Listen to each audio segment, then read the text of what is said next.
Ipetinga e hoje a gente já vai começar com o nosso convidado especial, que é o pastor Marcos Batista. Lembra que eu falei para vocês que os nossos participantes estão estudando o livro de João?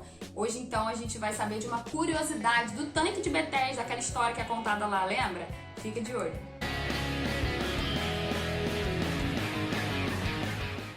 Então, gente, hoje nós vamos falar sobre o capítulo 5 do livro de João, onde fala sobre o tanque de Betesda. Estou aqui hoje com o pastor Marcos Batista, na Sociedade Bíblica. Obrigada, pastor, pela sua... agradeço, imagino, prazer. Disponibilidade. Então, pastor, nessa história aí, é um termo de referência, né, de local de milagre, o tanque de Betesda. Muitas pessoas citam até em nomes de igreja, em louvores, o tanque de Betesda, o local dos milagres, onde um anjo descia para poder levar a cura e as pessoas ficavam ali na expectativa, né? E Jesus chega e cura uma só pessoa. O que acontecia naquele tanque, pastor? E olha que ele cura um só, o único milagre de fato que se tem registro que aconteceu aqui foi esse. E um homem que estava ali há 38 anos, ele era paralítico. Ele já devia estar ali cumprindo, correndo atrás dessa tradição. Se você olhar João 5, versículo 4, está entre colchetes, que mostra que isso não estava no texto original, mas é uma explicação do escriba, porque tinha uma crendice que a água mexia. E se você ler os estudiosos, tem até um texto muito legal que eu gosto do Charles Swindoll, que ele fala sobre isso, e ele mostra cientificamente que havia um bafo quente que saía do solo, tanto que hoje não tem mais isso. Você vai a água não mexe mais, nem tem mais dessa tradição. Mas naquela época o solo se movia e um ar quente saía do meio do tanque, e aí borbulhava. Qualquer ar que sai de baixo para cima, na água, borbulha. Era aquilo, aquela borbulha, eles achavam que era um anjo. Por isso que o escriba teve que explicar. Porque se não tivesse isso, o pessoal de hoje ia perguntar: mas por que tanta gente volta aquele tanque? Aí ele bota entre coxas, porque ele insere ali a sua explicação. Porque havia essa crendice, essa tradição, que o primeiro que pulasse, e o pobre daquele homem estava ali há 38 anos esperando isso, ficou paralítico e ninguém o levava. Mas de fato, biblicamente, o único milagre que aconteceu ali foi esse, que Jesus curou. Esse foi visto, foi diagnosticado, foi testemunhado. Até porque em crendice, naquela época, sem tecnologia, o primeiro que pulasse, às vezes pula dois juntos, quem caiu primeiro? Quem que vai saber? E aí a pessoa que não era curada não voltava, talvez por vergonha, e aí não quebrava a crendice também. Então ninguém nunca ficava sabendo se aquele foi curado mesmo. Hoje em dia a gente tem um monte de crendice, né? Até hoje tem. Então, quem dirá naquela época. E desde criança eu ouço essa história, né? Eu nunca questionei, mas eu pensava, poxa, mas que maldade de Deus, mandar um anjo uma vez ao ano para poder curar uma pessoa. E aquele homem ali há tanto tempo. E Jesus vai e cura ele. E ele próprio depois, quando perguntam a ele quem curou, ele não sabe, né, direito quem é Jesus, mas isso demonstra a graça de Deus na cura daquele homem, mesmo sem ele ter o conhecimento necessário. E a religião cria crendice. A religião judaica, então, é muito cheia de crendice. Tanto que os mandamentos que Deus deu a Moisés eram 10. Na época de Jesus já eram 614. Além dos mandamentos, essa explicação. Você vê como é que o judaísmo tem essa inclinação para a crendice. Na época de Jesus, os fariseus, Marcos capítulo 7, Jesus repreende os fariseus que eles tinham criado um mandamento novo chamado Corban. Você olhar lá em Marcos 7, Jesus fala: em vocês criaram um mandamento chamado Corban, que autoriza uma pessoa, a pensão que ele daria para os pais idosos, podia dar no tempo que estava resolvido, Deus perdoaria. Então você diz para o seu pai e para sua mãe: o dinheiro que ia te sustentar na velhice, eu já dei para a igreja, é Corban. Então você não tem mais que me pedir nada. Até essa perversidade a religião criou. A religião é craque em criar crendices. Regras, né? A necessidade de ter regras para seguir e se sentir satisfeito. É uma coisa de aparência, de sacrifício próprio, e que acaba virando vaidade, né? Jesus fala: quando você jejuar, você lava o rosto, passa uma maquiagem, um sorriso. E se alguém perguntar tudo bem, diga tudo ótimo. Ninguém precisa saber, só teu pai que vê o secreto. Mas os fariseus jejuavam, desfiguravam. E quando alguém perguntava: e aí, então eu estou em jejum, e tocava trombeta, ele está em jejum. Aí virava assim uma exibição o jejum. Nesse mesmo texto de João capítulo 5, o homem é paralítico, ele vira numa maca. Os caras viram há 38 anos aquele homem, será que não prestaram atenção nele, que ele era um paralítico? Quando ele começa a andar, ele é repreendido pelos religiosos, porque estava carregando a maca no sábado. Eu estou há 38 anos deitado, hoje que eu posso andar, eu estou saindo. E só porque eu estou carregando, eu sou punido, foi repreendido. Religião é isso, é aparência, né? Eles são craques em criar regras, em criar crendices. Jesus veio para acabar com tudo isso, né? Então, tanque de Betesda não é símbolo de cura, mas sim Jesus que estava ali, né? O milagre que aconteceu foi esse. Amém. O que passa disso é crendice. Amém. Obrigada, gente. Até semana que vem. Top, né, gente? Quanto mais a gente estuda, mais dá vontade de estudar. Só que os estudos, às vezes, e aí eu não digo agora do estudo da Bíblia, mas o estudo da sua faculdade, do seu curso, da sua escola, podem trazer, às vezes, ansiedade. E você sabia que você pode tentar melhorar isso com a sua alimentação? É sobre isso que a nossa convidada hoje, nutricionista Camila, vai falar pra gente. Dá uma olhada.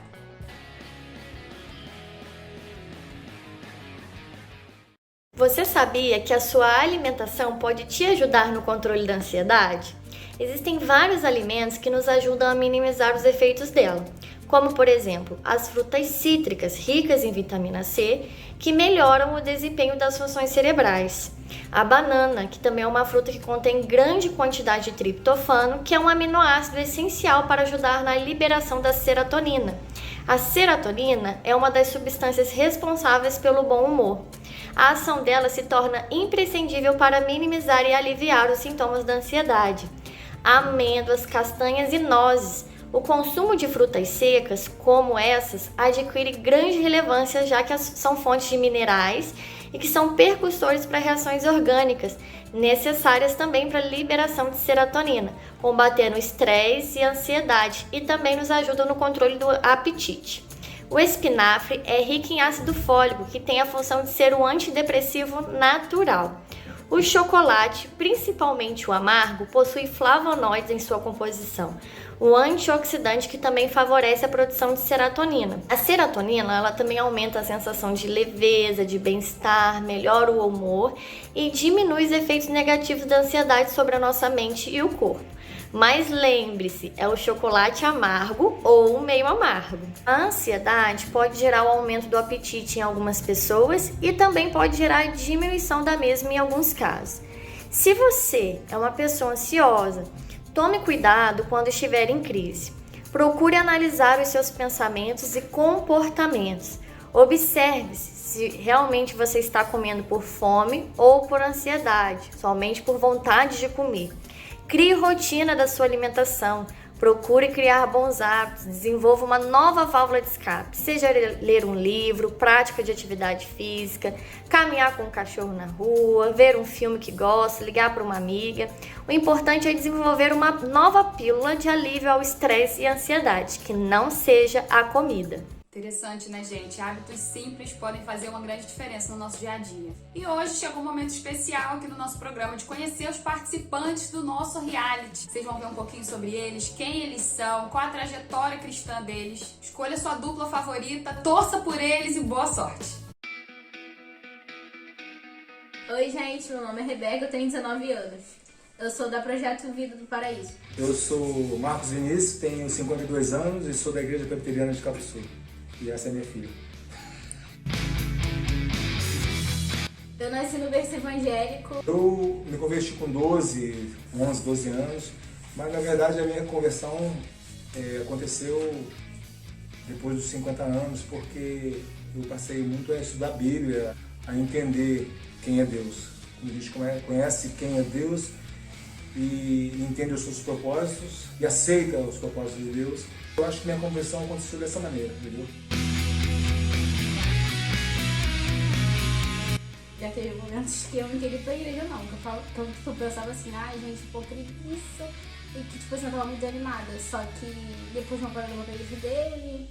Aí eu me aproximei, né, de Deus, assim, me aproximei da igreja também. Aí depois eu saí, agora eu tô na minha e eu tô bem. Eu vivi muito tempo desviado, mas eu acho que a exposição a qual eu me submetia quando frequentava um culto quando eu era pequeno, eu acho que isso sempre teve presente em mim.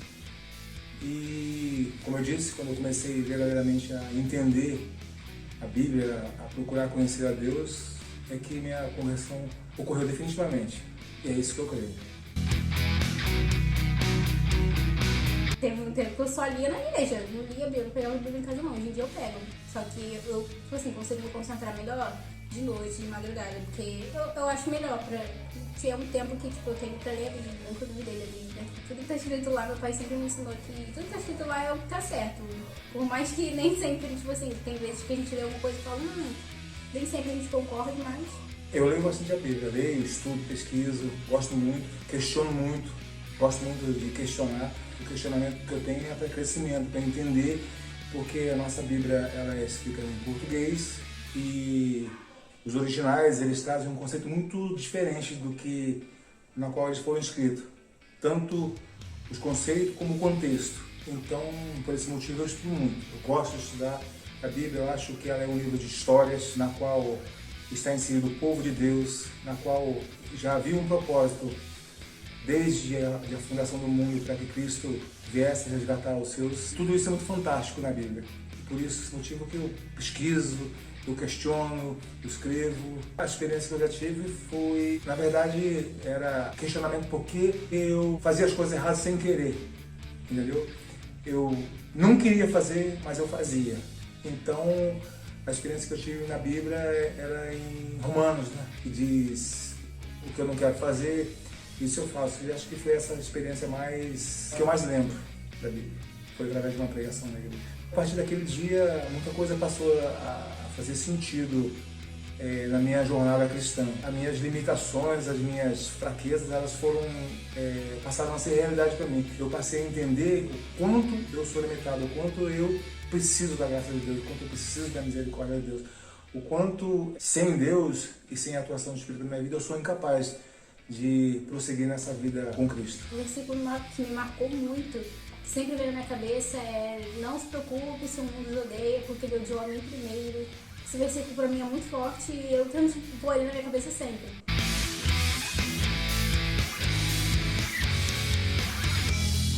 O desafio de criar um filho é que os conceitos mundanos, a influência que o mundo está exercendo sobre a nossa juventude, são muito grandes. O mundo confronta o que a gente quer ensinar, nós somos confrontados com isso. E muitas vezes esse ensinamento não é aceito. Com um pouco de rigor, um pouco de insistência, a gente consegue fazer com que um filho entenda qual é o melhor caminho. Está aqui um exemplo, foi criada no Evangelho, está com 19 anos e até hoje ela está aí, está tentando perseverar, está tentando estudar a Bíblia. Eu creio, ela pode falar que muitas coisas que eu ensinei, mesmo quando estava um pouco distante do Evangelho, apesar de estar desviado, mas eu sempre tive alguns princípios bíblicos, né? Apesar de o homem ser pecador em qualquer lugar, pecador, mas eu sempre tive alguns princípios conservadores. Comecei a perceber as coisas que meu pai falava quando eu comecei a quebrar a cara mesmo, sabe? Adolescente que faz nada, quebra a cara, o pai fala: não faz, cara, não faz. Aí eu vou lá e faço. Aí aconteceu isso, eu fiz, deu várias empurradas. Chegou um momento que eu olhei, meu pai tava certo. Aí foi tipo assim, chegou um momento que eu já comecei a escutar.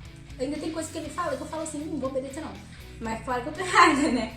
Mas tem coisa que tipo assim, eu levo comigo até hoje. Inclusive pede conselho agora.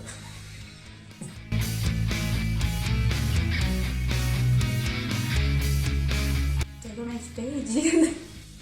Acho que é isso, porque sempre que tipo, acontece alguma coisa, eu falo com meu pai. Eu falo com a minha mãe também, só que eu vou, sei lá, eu falo mais com meu pai, porque ele conversa melhor comigo, entendeu? Olá, eu sou o Miguel e essa aqui é a... Airine, tenho 27 anos, Tenho 30. somos casados há 2 anos. E... Jake, vem! Esse aqui é o bonitão da casa. A segurança.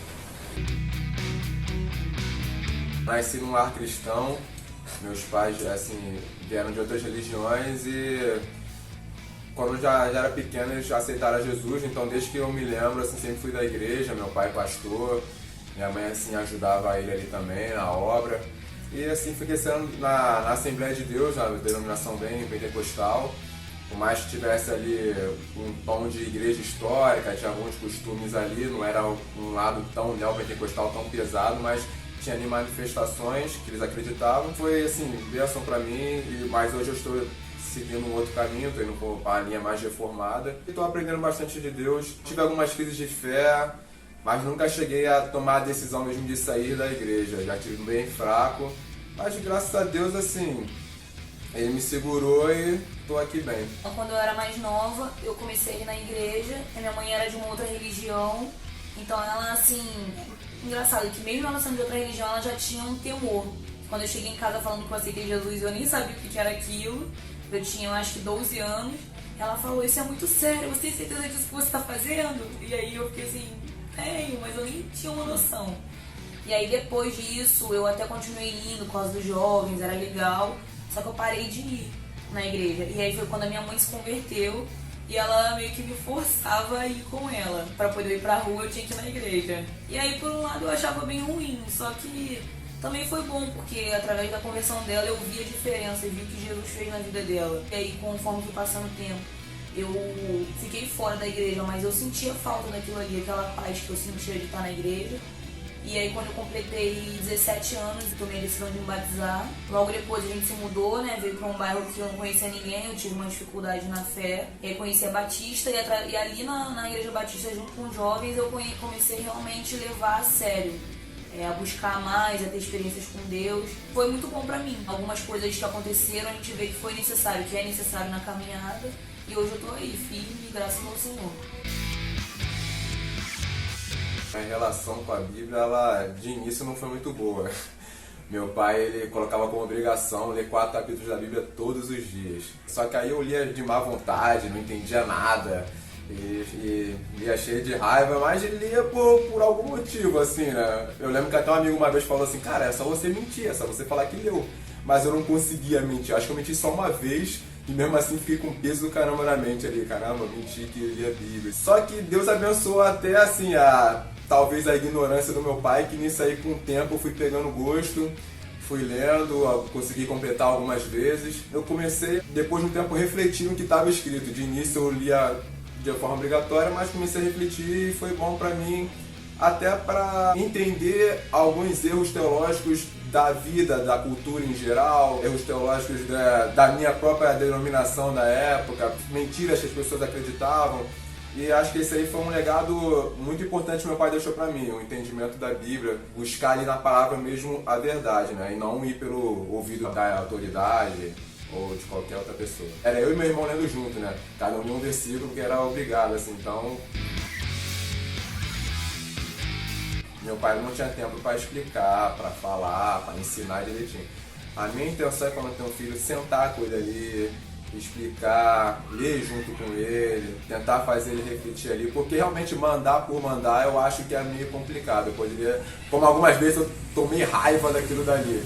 Mas Deus é bom, se eu tiver que fazer dessa forma igual ele fez e terminar como eu terminei hoje, eu acho que não tá tão ruim não, acho que tá legal. Até hoje eu tenho alguma dificuldade na leitura da Bíblia, né? Às vezes eu tento ler de manhã, porque a mente está mais fresca.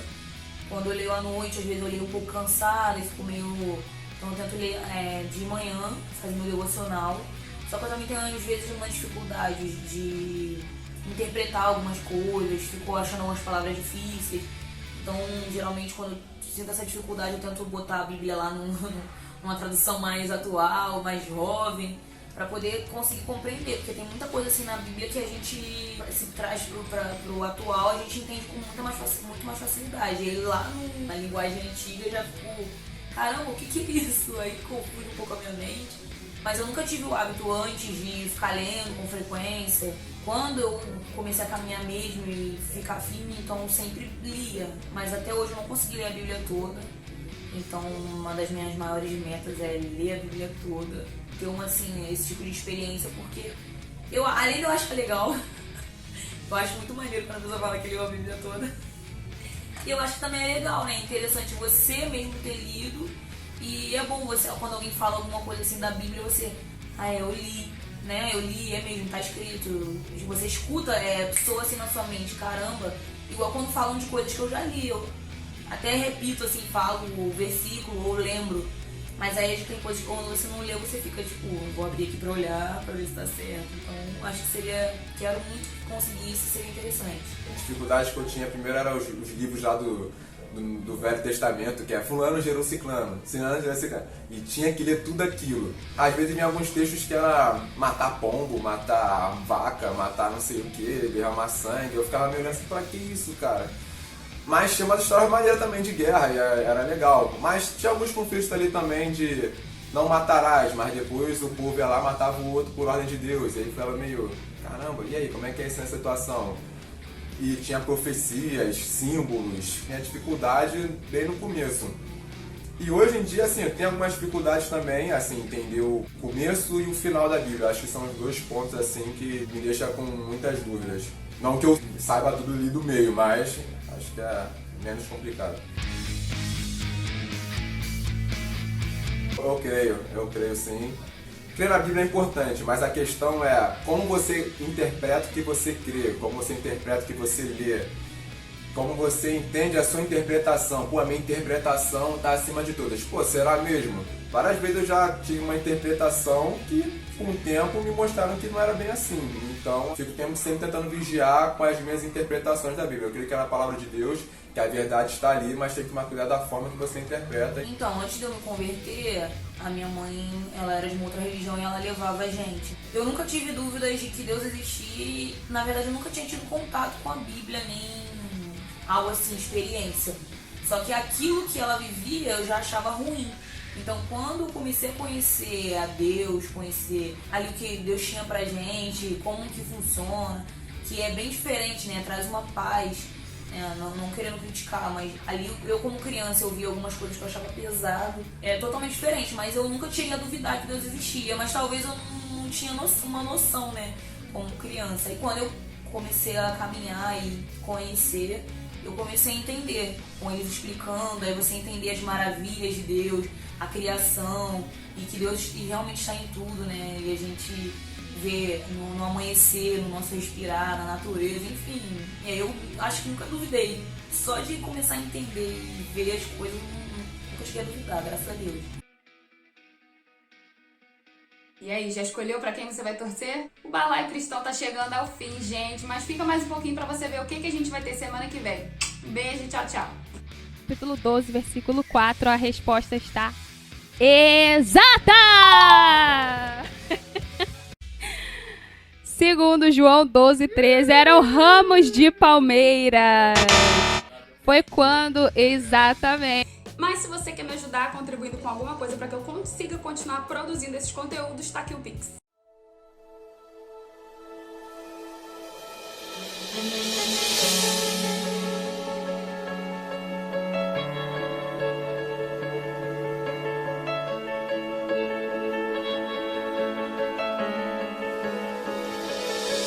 Minha mente diz que não, que eu não vou conseguir.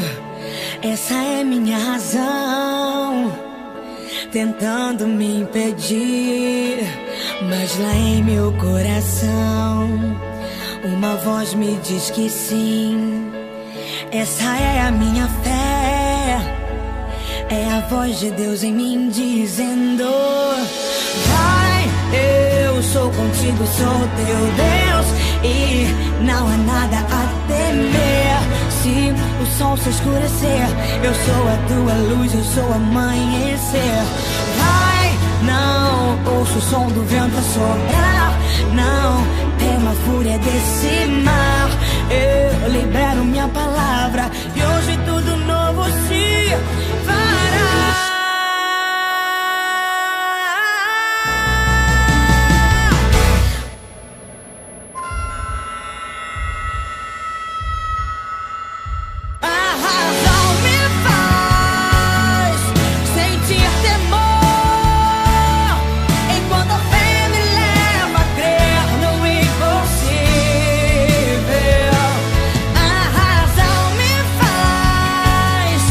Lembrar da